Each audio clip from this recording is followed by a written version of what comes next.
बिस्मिल्लाहिर्रहमानिर्रहीम। अस्सलाम वालेकुम। जो हमने पहले लेक्चर किया था वो हमने मैंने आप लोगों को एक ओवरव्यू दिया था ड्रग ऑफ एनिमल ओरिजिन के हवाले से।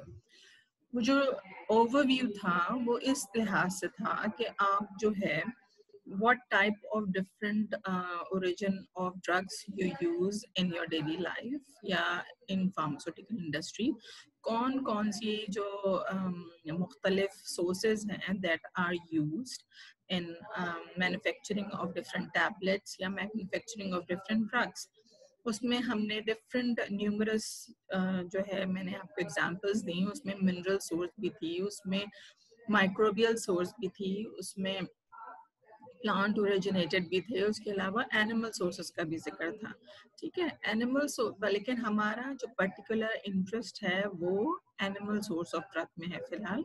और जो हमारी पर्टिकुलर इंटरेस्ट की ड्रग्स हैं in this semester which are part of this course are honey, gelatin, shellac, musk, civet, ambergris, cod liver oil, cantharides and spermaceti. ठीक है, इसके ही रिवॉल्व अराउंड करेंगे हम फिलहाल। पहला है शीलैक। बेसिकली शीलैक जो है वो क्या है, इज अ रेजिन जो हमें मिलता है एक फीमेल लैग बग है उससे।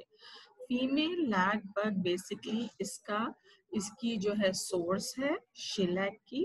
शीलैक एक रेजिन है और ये resin different type of manufacturing of materials में यूज होता है। ठीक है, इसके डिफरेंट यूजेस हैं वो हम आगे पढ़ेंगे।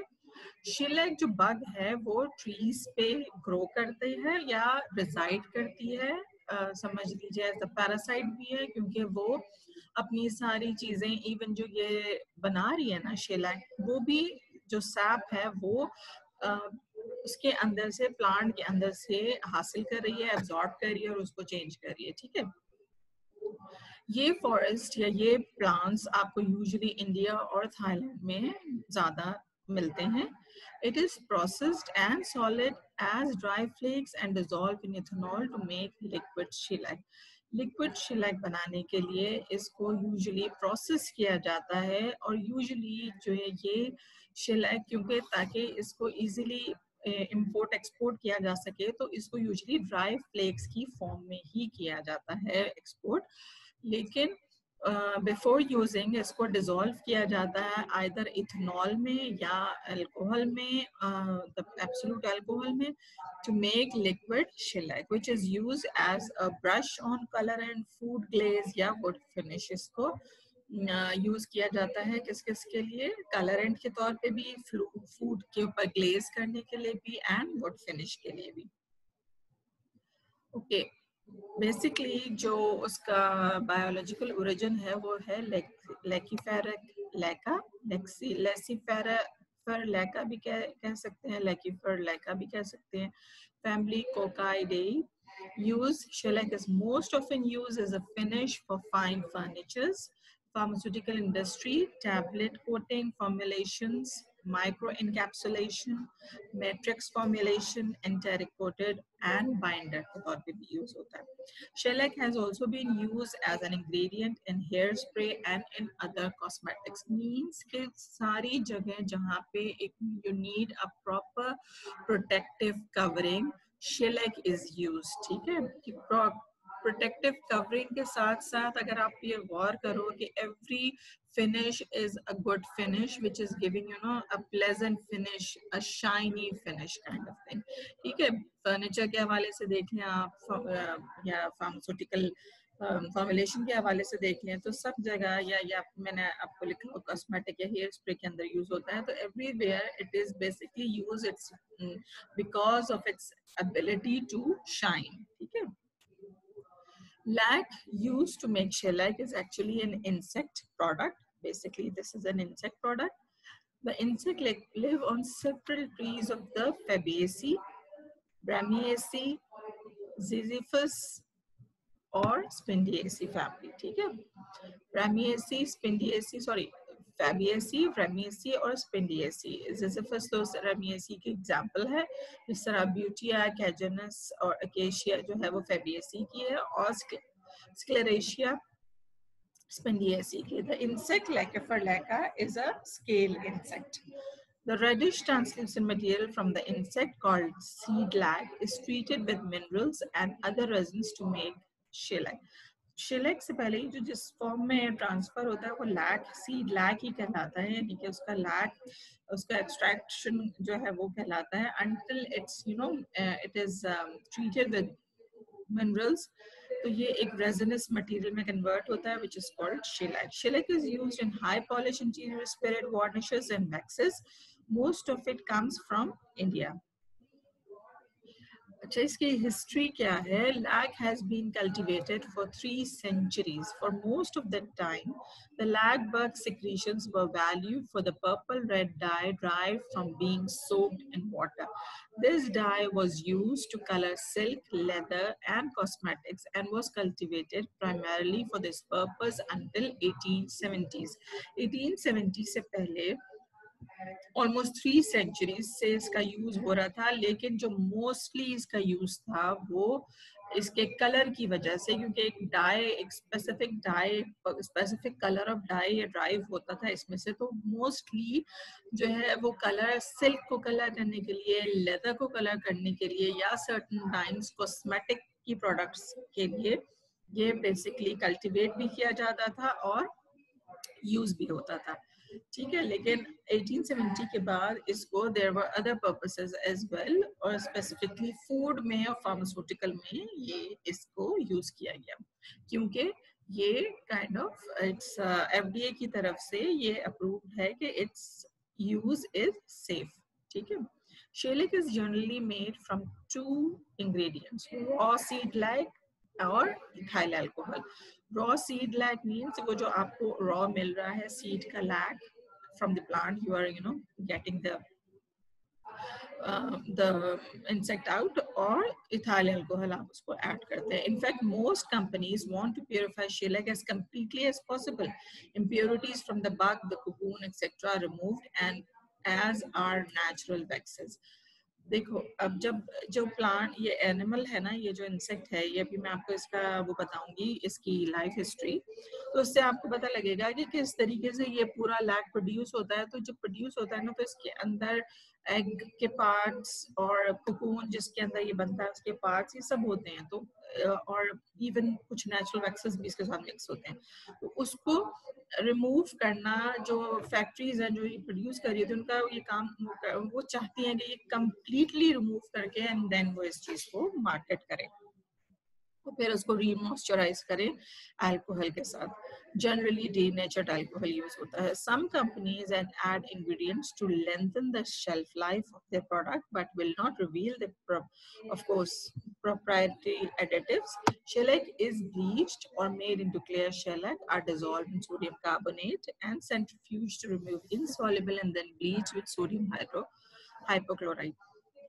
Certain times उसको as it is use किया जाता है for their its own color, उसको bleach नहीं किया जाता, but there are certain times when you don't need that color, you only want that shine. जैसे बाल हैं, उसको भी जो spray अगर उसमें use करेंगे तो of course आप जो है hair spray के अंदर colored अगर कलर चाहेंगे तो that is another thing, but आप usually कोशिश करेंगे ना कि आपके पास bleach product हो। इसी तरह पिल्स के ऊपर भी, if you don't want your pill to get extra colour, तो आप उसको ब्लीच्ड यूज करेंगे। ऐसे में उसको ब्लीच किया जाता है सोडियम कार्बोनेट के साथ इसको, और सेंट्रीफ्यूज किया जाता है। उसके बाद इसको दोबारा ब्लीच किया जाता है सोडियम हाइपोक्लोराइड के साथ। तो इसका जो मैन्युफैक्चरिंग प्रोसेस है, सबसे पहले the role of the lac bug देखेंगे कि क्या है मैन्युफैक्चरिंग प्रोसेस में। Shellac is produced by a tiny red insect, ठीक है, एक छोटा सा रेड इंसेक्ट होता है, उससे प्रोड्यूस होता है। मैंने इसकी पिक्चर आगे दी होगी, खैर आप देख लीजिएगा कि जो स्वार्म होते हैं, swarms of insects feed on certain trees primarily in India and Thailand, known informally as lag trees. Basically होते तो डिफरेंट ट्रीज है, जैसे डिफरेंट फैमिलीज की मैंने आपको बताया, लेकिन क्योंकि उसके ऊपर लैग ग्रो करता है ना, तो आमतौर पे लोग उसको लैग ट्रीज बोलते हैं। और there are hundreds and thousands of these insects which feed upon these trees, और इनको swarms of insects आप कह लेंगे, एक तरह से बहुत सारे इंसेक्ट्स एक जगह जमा होके जो है ना ये काम करते हैं. The lag bug cycle is only 6 months. 6 months का उसका lag bug का जो cycle होता है वो 6 months का होता है. In which time they eat, propagate, and secrete the resins they have taken in from the trees to produce shellac. इसमें इस पूरे प्रोसेस में वो ना सिर्फ ये कि दे ईट बल्कि प्रोपेगेट भी करते हैं, सिक्रीट करते हैं resins which they have taken in from the tree to produce shellac. In certain seasons of the year, these insects swarm in huge numbers on the trees, settle on the branches, and project protrusion into the tree to penetrate the bark. अच्छे certain period of the time में ये क्या ये बहुत सारे of course जब इनकी जो है ना प्रोपेगेशन स्टार्ट होती होगी ना, यानी जब इंसेक्ट एग से जब इंसेक्ट बाहर होते होंगे तो ये जाके उसके ऊपर ट्रीज ब्रांचेस के ऊपर स्वार्म की तरह पूरे जाके जो है ना ये बैठ जाते हैं और फिर इनके अंदर से एक इनका प्रोजेक्शन निकलता है जो कि पेनिट्रेट करता है बार्क के अंदर. उसके अंदर से वो बार्क के अंदर से हल्का हल्का हल्का हल्का सक करते रहते हैं सैप को. इस प्रोसेस को जो है ना फीस्ट ऑफ डेथ भी कहते हैं. क्यों कहते हैं? इसलिए कि ये जो वो है ना ये वहीं बैठे रहते हैं और ये इसको सक करते रहते हैं जब तक कि ये मर नहीं जाते, यानी इतना उसका पीते हैं कि जब तक ये मर नहीं जाते. At the same time, propagation continues with each female leg bug laying about 1,000 eggs before lying. उससे पहले ये एक तो ये हो रहा होता है, शाम सक कर रही होती है, लेकिन साथ साथ चूंकि वो मेट कर चुकी होती है अपने मेल के साथ, तो वो साथ साथ जो है वो ये भी एग्स भी प्रोड्यूस कर रही होती है. ठीक है, एग्स प्रोड्यूस कर रही होती है. ये सारा प्रोसेस दोनों इकट्ठे ही चल रहे होते हैं. The sap is chemically altered in the lag bug body and is then exuded into the tree branch. जब वो egg produce कर रही होती है तो साथ साथ ये exudate भी जो है वो बॉडी से बाहर आ रहा होता है. और जैसे ही ये बॉडी से बाहर आता है तो जब कांटेक्ट करता है एयर से तो वो हार्ड शेल या कवरिंग सी हो जाती है. इसकी वजह से जितने भी इंसेक्ट्स होते हैं ना वो उनके ऊपर जो पूरा स्वार्म होता है उसके ऊपर एक समझे कवरिंग सी नजर आती है और ये आपको विजिबल होती है थ्रू नेकेड आई, जिसको कलेक्शन में फिर आसानी होती है उसको देख के. This covering forms a crust over the twigs and insects, दोनों के ऊपर. अभी आपको एक पिक्चर दिखाऊंगी मैं आगे. As the female lag bug is exuding the insected sap, she is preparing to die and is providing a fluid in which her eggs will mature under protection. अच्छा, ये क्या करेगी, खुद तो मर जाती है, उसके ऊपर ये जो सैप है ये ना सिर्फ उसके ऊपर बल्कि उन एग्स के ऊपर भी एक प्रोटेक्टिव कवरिंग करता है. उससे वो तो इनके आपने ये देखा होगा कि जब तक एग्स के से मदर उसको प्रोटेक्ट करती है, लेकिन अल्लाह ताला ने यहाँ इसका सिस्टम इतना अच्छा रखा है कि वो डाई हो जाती है लेकिन वो इस तरह का वो प्रोड्यूस कर जाती है जिसके बाद उसके एग जो है वो सेफ रहते हैं, उसके बच्चे सेफ रहते हैं और वो उसमें से निकलते हैं. ठीक है.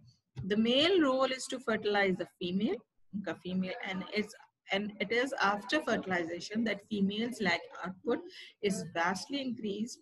The adult male and female become inactive and the young start to break through the crust and swarm out. ये usually जो प्रोड्यूस होता है वो फीमेल लैग से ही होता है, लेकिन मेल का रोल फर्टिलाइज करना होता है इसके साथ. This is a life cycle कि किस तरह से पहले एग ले होता है या आप इसको कहीं से भी स्टार्ट कर लें. This is a cycle. End of laying egg में जब वो मैच्योर होता है एग तो वो थोड़ा सा सॉर्ट ऑफ ऑरेंज कलर का हो जाता है. लार्वे बाहर आते हैं, लार्वे बड़े होते हैं, लार्वे ट्रांसफर भी होते हैं इसमें वन प्लांट से अनदर प्लांट या कहीं और क्रॉल अराउंड करते हैं. फिर प्यूपा बनता है और फिर प्यूपा से जो है इनकी मेटामॉर्फोसिस स्टार्ट होती है. Female are not completely metamorphosized but male जो है वो कम्प्लीटली मेटाफोराइज्ड होता है. उसके वो विंग्स भी निकलते हैं, दे कैन इधर उधर मूव भी कर सकते हैं, जबकि फीमेल उसी पे रहती है और उसको वो कम्प्लीटली मेटामॉर्फोराइज नहीं होती और उससे पहले ही उसको फर्टिलाइज कर देता है मेल और फिर वो प्रोड्यूस करने लगती है दोबारा से अपना लैग और एग्स और जो भी. ठीक है. This is a twig in which देखो आप ये देखो ये different eggs हैं और insects भी इसी के अंदर हैं, ठीक है। ये इस तरह का shellac produce होता है। जब ये आप निकालेंगे, ऑफ कोर्स अगर आप इसको गौर से देखो, ये ट्विग्स के अराउंड है, जब आप इसको खींच के निकालेंगे तो of course there are impurities in that. तो मैंने एग्स का कहा आपसे, इंसेक्ट्स के होंगे, तो इसको किस तरह से रिफाइन किया जाता है? There are three steps: heat process, solvent process and bleached shellac. Refining the crust, workers cuts millions of encrusted branches called stick lac. जाहिर सी बात है, जो उसके साथ लैक है तो stick lac कहलाता है। For transportation to refiners of some sort, either hand refined or mechanically refined. Hand refining भी हो सकती है, हाथ से उसको जो है अलग कर रहे हैं, या फिर mechanically refined भी कर सकते हैं। At refining centers, stick lac is scrapped to remove the secretion of the twigs. Stick lac and grain lac is ground with rotating millstones. The resulting ground material is quite impure, containing resins, insects remains, twigs, leaves, etc. The mixture is forced through a screen, remove the largest of the impurities. हाथ से भी कर सकते हैं, लेकिन आपको पता है कि हाथ से एक तो लेबर भी ज्यादा होती है और उसको बहुत ही केयरफुली करना पड़ता है। उसके बाद हार्ट डैमेज भी होते हैं, सब होता है, तो आप उसको उसमें भी डाल सकते हैं। अब आप देखो इसमें कितनी सारी इम्प्योरिटीज होंगी। उसको पहला क्या काम है? सिफ्टिंग से किया जाता है। आप बड़ी चीजें रिमूव कर देते हैं उसमें से। The shifted resin mixture is put into a large jar and stomped by a worker to crush granules and force the red dye from the lac seed, and the insect's remains will be freed from the resins. Dye, water, scum, and other impurities are then washed away in several rinsings. The mixture is spread out on a concrete floor to dry and called seed lac because it resembles seeds. उसको अगर वो जो worker है वो stamp करता है उसके ऊपर ना, उसके ऊपर जैसे पाँव से जो है ना उसको क्रश करता है, उसकी वजह से क्या होता है कि वो यूजुअली इस प्रेशर की वजह से जो ट्विग्स के ऊपर से जो है ये अलग हो जाता है, ठीक है। और जरा सी वॉशिंग से आप काफी कुछ इम्प्योरिटी उसके अंदर से वॉश अवे हो जाती है, क्योंकि ये वाटर के साथ सॉल्युबल नहीं होगा या वॉश अवे नहीं होगा, ठीक है। Shellac may be made from seed lac by hand or by modern mechanical equipment. Nearly all American used shellac is refined with the help of machinery using a heat or solvent-based process. Solvent-based भी हो सकता है कि आप इस सारे उसको solvent के साथ रिजॉल्व कर दें, फिर उसको आप डिफरेंट फिल्टरिंग प्रोसेस से गुजारें, तब भी आप ये सब चीजें हासिल कर सकते हैं। Mixing shellac for the consumer. Large shellac manufacturers are shipped the dry shellac flakes. Then they re-moisturize the flakes by adding denatured ethyl alcohol. Shellac is offered to the consumer in flake form or suspended in denatured alcohol. It is later than the most popular with the consumer. अगर आप flex के form में इसको देते हैं तो वो consumer में ज़्यादा जो है वो पर्सन की जाती है एज कंपेयर टू अगर आप उसको ethyl alcohol के साथ मॉइस्चराइज करके ऑलरेडी बेचे तो। Manufacturers of shellac refers to the concentration of shellac flakes to denature alcohol in terms of case में pounds of cuts. The number of pounds of shellac flakes dissolved into a single gallon of denatured alcohol इसको pounds of cuts कहते हैं। Thus a 1 pound cut of shellac contains 1 pound of shellac flake dissolved in 1 gallon of alcohol. The most popular shade of shellac sold per pre-mixed is the orange shellac, although clear or white shellac is also offered pre-mixed to the consumer. जो most common है popular है वो orange shellac है, लेकिन other flakes और या shellac are also preferred for wood workers who prefer the deep rich color of garnet shellac or button lac. The dried flakes of these shellacs may be purchased from the manufacturer and mixed with denatured alcohol by the consumer. क्योंकि मैंने आपको बताया कि जो food है जो pharmaceutical है उनको they required bleached shellac, but for of course for the wood manufacturers or for furniture manufacturers they required are there, this color, the garnet color, which give their product a beautiful look. But there are different uses. Shellac की most commonly wood finish में use होता है. Shellac most fascinating use of our is everyday product because of its specific character. It is a wide variety of use, most of which continues to this day. Although it is often a food ingredient, it is commonly known in the food industry as confectioner's glaze. इसको confectioner's glaze भी कहा जाता है. Most जो sweet जो होती हैं sweet confectioneries उनके ऊपर ग्लेज लाने के लिए इसको यूज किया जाता है. Have you ever wondered how M&M don't melt in your hand? आप अगर M&Ms को लें, अब अच्छी क्वालिटी की जो ये बंटीज हमारे पहले आती थी उनका कलर अगर आप देखो तो आप अगर हाथ में उसको थोड़ी देर लिए रहो तो उनका कलर डेसिपेट हो जाता है. बट जो M&Ms हैं they don't dissipate that easily, अपना कलर नहीं देती हैं because they have a protective covering over them. और ये प्रोटेक्टिव कवरिंग जो है वो शीलक या शेलक फ्लेक्स से हासिल होती है. ठीक है.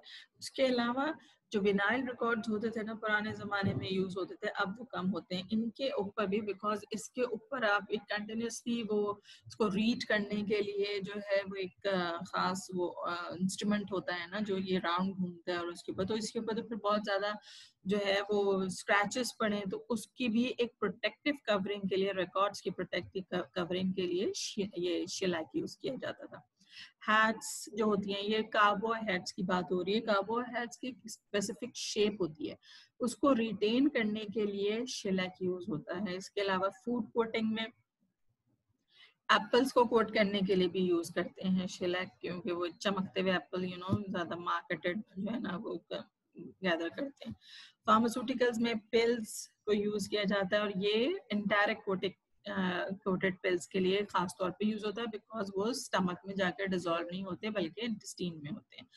कुछ इलेक्ट्रिकल जैसे लैम्प्स और बल्ब्स हैं, इनमें अब चूंकि अब न्यू टाइप ऑफ बल्ब्स और लैम्प्स आ गए हैं तो उसको आप ये नहीं कह सकते कि कम्प्लीटली यूज होता है. बट वो जो उस टाइप की बल्ब्स होते थे उनके लिए इनकैंडेसेंट बल्ब जो कहलाते थे ना, उसका जो अंदर वो जो एक होता था मेटल का जो प्रोसेस होता था पूरा, उसके अंदर जो यूज होता था वहाँ उसकी उसमें कोटिंग के लिए जो है ना वो पहले ये जमाने में यूज होता था. वुड फिनिश तो हमें पता ही है कि आप अप्लाई करते हैं उसके लिए ताकि एक अच्छी फिनिश आए. उसके अलावा शेलक जो है वो ग्राइंडिंग व्हील्स के अंदर भी यूज होता है. ग्राइंडिंग व्हील्स के अंदर एब्रेसिव सर्फेसेस बनाने के लिए ताकि चीज को अच्छी तरह ग्राइंड किया जा सके. दूसरा मतलब ये हार्ड कितना होगा ना कि एब्रेसिव सरफेस अगर इसकी बन गई है तो दूसरी चीज को ये ब्रेक डाउन कर रहा है, खुद ब्रेक डाउन नहीं हो रहा. फिर लेदर की फिनिशिंग के लिए उसके अलावा पेंट इंडस्ट्री के अंदर इसका बहुत बड़ा रोल है because it fixes the paint. ठीक है. Next is honey. Honey is a bee concentrated and processed product of nectar from the flowers of numerous plants. This saccharine secretion is deposited in honeycombs by bee. इसको क्या है हनी? हनी जो है वो bee concentrated and processed product nectar को निकाल के B Honey अपने कन्वर्ट करती है और उसको जाके स्टोर करती है. ठीक है. Saccharine secretion is deposited in honeycombs by bee. इसको saccharine secretion भी कहते हैं और कुछ लोग इसको कहते हैं वो bee ने vomit out कर दिया है तो vomiting बोलते हैं इसको. Although इसको ये नहीं बोलना चाहिए because इसका जो honey का sac होता है वो honey sac बिल्कुल different होता है, यानी कि honey stomach सॉरी जो होता है इसके अंदर वो different होता है. तो आप इसको जो है वो नहीं कह सकते कि ये स्टमक में से आ रहा है. Composition of honey is important. Honey is composed of sugar, about 76%, water is about 18%, and other ingredients that make about 6%. 76% is sugar, and 18% water, or 6% is about everything else is about 6%. Sugar gives the main characteristic of honey. Of course, it's sweet in taste. It's rich in sweet. Water follows, that is the liquid portion is the water, and the components that are found in small quantities determine the difference between the various types of honey. जो बाकी components हैं इसके, उसकी बिना पे एक होते ना कि इसका आपने देखा होगा छोटी मक्खी का शहद, बड़ी मक्खी का शहद, इनमें जो डिफरेंसेस है ना, वो इनकी जो बाकी क्वांटिटीज हैं ऑफ अदर इंग्रेडिएंट्स, उनकी बिना पे इसको आप जो है वो हनी को डिफरेंट वेरियस टाइप्स में डिवाइड कर सकते हैं. These differences are the colour, aroma, taste, ये भी है, and the quantities found in a very small components that are found in very small quantities. Number one is now जो ingredients में है वो sugar. Sugar कौन सी होती है इसके अंदर? Sugar in honey is not a single species. कोई एक sugar नहीं होती है, but consists of three kinds of sugar. These are fruit sugar, that fructose होती है, glucose और sucrose, तीनों होती हैं. फ्रक्टोज को फ्रूट शुगर कहते हैं, ग्लूकोज को ग्रेप शुगर भी कहते हैं, और sucrose is simple sugar, which is fructose is about 41%, while glucose is about 34%. Sucrose is about 1 to 2% only. The ratio of one type of sugar to the other depends on the source, that is the flower pasture. कि किस flower pasture से हनी हासिल किया गया है, उसी हिसाब से फ्रक्टोज और ग्लूकोज और सुक्रोज की मिकदार होती है. सर्टन टाइम्स जो एंजाइम इन्वर्टेज होती है, जो कि हनी स्टमक के अंदर होती है, उस पर भी डिपेंड करता है, क्योंकि वो ब्रेक डाउन का काम बेसिकली नेक्टर को इस इन्वर्टेज का है, जो कि कन्वर्ट कर रही है. उसमें कितनी सलाहियत है फ्रक्टोज, ग्लूकोज और सुक्रोज के फॉर्म में इसको करने की, उस पर भी डिपेंड करता है. इसीलिए बड़ी मक्खी, छोटी मक्खी का शहद different होगा, ठीक है. This enzyme is located in the flower from which the bee collected nectar, but it is also present in the bee's body. ये ना सिर्फ ये जो इन्वर्टेज है बी की बॉडी के अंदर होता है, बल्कि प्लांट जिसके अंदर से वो एक्सट्रैक्ट आउट कर रहा है नेक्टर, उसके अंदर भी होता है. The other ingredients include minerals, proteins, acids, and undetermined matter. The ratio of these components vary from one type of honey to another. ये undetermined matter इसलिए है because जो बी है वो एक जगह तो आप जाके बैठ नहीं रही ना कि वो सिर्फ फ्लावर्स पे ही बैठती है, तो वो डिफरेंट जगह पे भी जाके बैठती है. और जो जब वो वापस अपनी हाइव पे आ रही है, तो वो जब हाइव के ऊपर जो सेल है उसके ऊपर बैठ रही है, तो ऑफ कोर्स उसके अंदर से वो तो हनी तो जो है ट्रांसफर हो रहा है, लेकिन हनी के साथ और भी चीजें ट्रांसफर हो जाती हैं. समटाइम्स पोलन भी ट्रांसफर हो जाते हैं, तो आप इसको इसलिए अनडिटरमाइंड मैटर कहते हैं. Minerals has about 3.68%. Although this part of the honey does not make a large amount, minerals in honey raise the value of the honey for human consumption. Minerals की वजह से इसको कहते हैं कि वो ह्यूमन कंजप्शन के लिए बहुत अच्छी है, और एक ही हनी के अंदर different sources of minerals are present, ताकि आप एक ही फॉर एग्जांपल एक स्पून के अंदर you get maximum amount of minerals out of a small amount. Honey contains most of the minerals, that is potassium, chlorine, sulfur, calcium, sodium, phosphorus, magnesium, silicon, iron, manganese, and copper. When the observed mean value, dark types of honey are richer in minerals than the lighter. Of course, singles can find a darker species that are poorer than some lighter species. So, as a general rule, जो dark types of honeys होते हैं वो rich in minerals होते हैं, while as compared to the lighter ones. Proteins come in honey from nectar and pollen as an integral part of the plant. Proteins in honey may be in form of very complex structure or in the form of simple compound, that is amino acids. ये दोनों form में protein इनके अंदर available होता है. Acids में ऐसा है कि acids are also component of honey. Before it was believe के अच्छा पहले ज़माने में ये समझा जाता था, क्योंकि हनी जो है वो बी जो है आपको पता है कि वो भी प्रोड्यूस करती है स्टिंग जो होती है, उसकी स्टिंग के अंदर कहते हैं फॉर्मिक एसिड होता है. तो इसको यूजुअली पहले लोग समझते थे कि इसके अंदर चूंकि वो हनी की स्टिंग लगता था ना, तो आपको जलन होती थी. फिर पता लगा कि ये तो फॉर्मिक एसिड है, तो उस बहुत लोगों के ख्याल में ये शुरू हो गया था कि ये जो ये हनी होता है, इसके अंदर भी जो एसिड होता है वो फॉर्मिक एसिड, ऑफ कोर्स वो जो है इसके साथ साथ जब वो एक्सक्रीट आउट करती है तो साथ में अपना स्टिंग भी कर देती होगी, तो उसके अंदर होता है। तो बहुत सारे लोग इसी वजह से कंज्यूम ही नहीं करते थे, लेकिन वो जो स्टडीज ने हमें बाद में रिवील किया कि दीज आर नॉट, ये जो होती है ये फॉर्मिक एसिड नहीं होता, बल्कि they are mostly apple and lemon acids. Vitamins are also present, and vitamin in honey has very modest quantities, so insufficient for the need of the organism. In between are vitamin C and some B complex vitamins, और इन vitamins की presence की वजह से इनको कहा जाता है कि ये डिफरेंट ऐसे बच्चे ना जो कि माल न्यूट्रिशन होते हैं उनके लिए यूज करना चाहिए इसको। Essential oils are also present, जो कि अरोमा देते हैं इसको एक खास, लेकिन इसके जो है ना बहुत ज्यादा जो है वो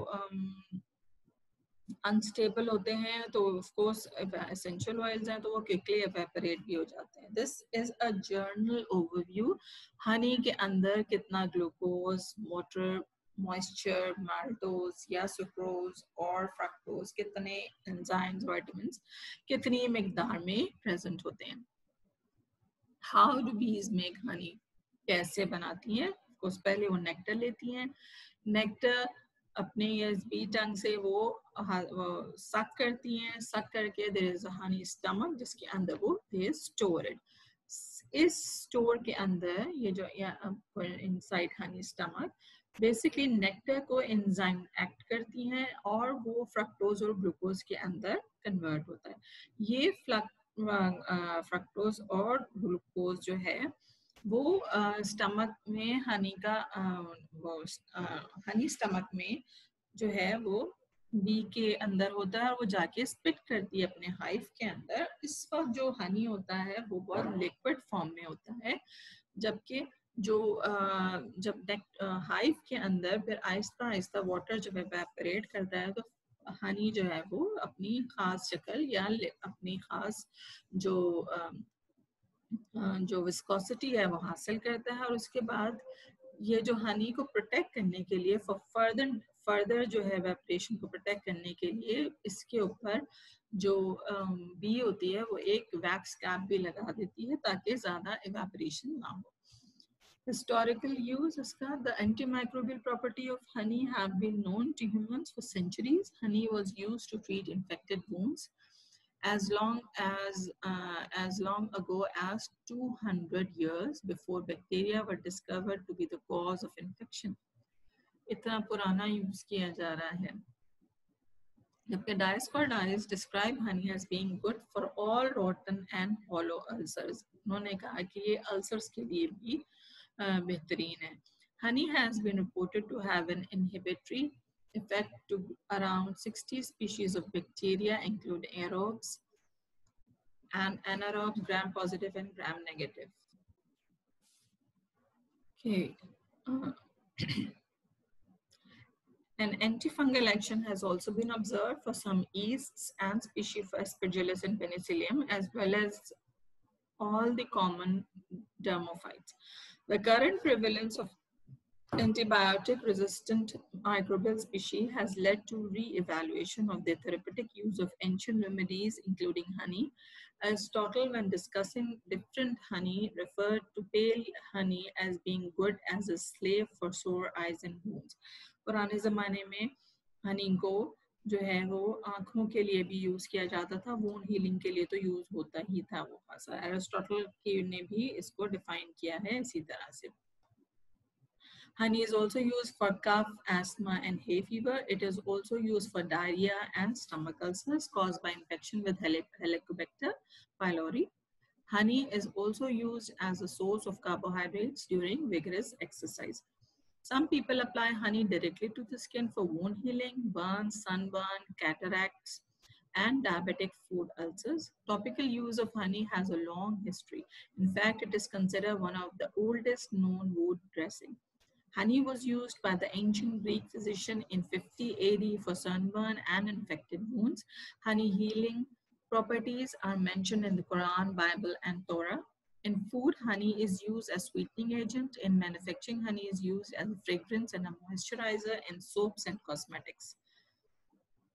pH of honey is very important, and especially उनका जो रोल है with the antibacterial effect है वो इसके pH की बिना पे ही है. Honey is characteristically acidic with a pH of between 3.2 to 4.5, which is low enough to be inhibitory to many animal pathogens. The minimum pH value for growth of some common pathogen species are Escherichia coli को E coli जो होता है वो उसको 4.3, Salmonella species का 4, Pseudomonas का 4.4, जबकि Streptococcus पाइनोजेनस इसका जो है 4.5 पे ये जो है वो स्पीशीज ग्रो करती हैं. तो इसका जो है हनी का इट्स 3.2 to 4.5 है, तो इसलिए आप अस्यूम कर सकते हो कि बहुत सारे जो है वो हनी में की मौजूदगी की वजह से इनकी प्रोपगेशन नहीं होती है. Thus, in undiluted honey, the acidity is a significant antibacterial factor. Hydrogen peroxide is produced enzymatically in honey. The glucose oxidase enzyme is secreted from the hypopharyngeal gland of the bee into the nectar to assist in the formation of honey from the nectar. These are the nutrients which are present in honey. अगर आप देखें B1, that is thiamine, B2, riboflavin, nicotinic acid, B6, pantothenic acid, vitamin C, calcium, minerals में है calcium, chlorine, copper, iron, magnesium, phosphorus, potassium, sodium and zinc. These are the bacterial species जो के produce करती हैं these different diseases और जिनके against honey is जो है effective, that is anthrax, diphtheria, diarrhea, pneumonia, tuberculosis, septicemia, wound infections, here dysentery, abscesses, dental caries, urinary infection, ear infections, or rheumatic fever, cholera, or peptic ulcer. These are the different ailments in which honey can be used. जब next हम next class में करेंगे. Thank you very much.